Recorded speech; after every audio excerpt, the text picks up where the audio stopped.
मुंबईकरांना मागील 2-3 दिवसांपासून पुन्हा एकदा थंडीची चाहूल लागते। मागील 2-3 दिवसांपासून किमान तापमानामध्ये सातत्याने घसरण होत असून काल शनिवारी तापमान 16-17 अंशापर्यंत तर आज रविवारी तापमान 17.7 अंश सेल्सिअसपर्यंत सांताक्रूज वेधशाळेने नोंदवलं गेलं।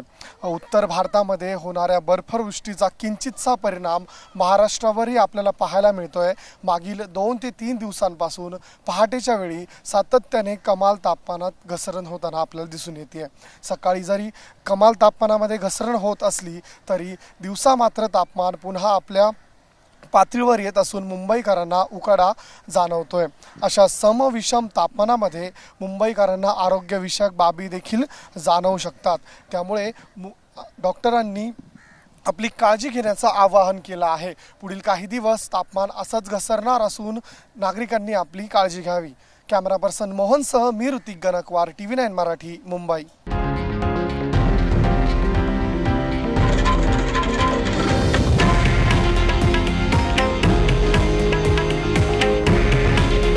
हे आहे देशातील नंबर 1 न्यूज नेटवर्क आणि आपण पाहत आहात TV9 मराठी। काळजी तुमची, हित महाराष्ट्राचं।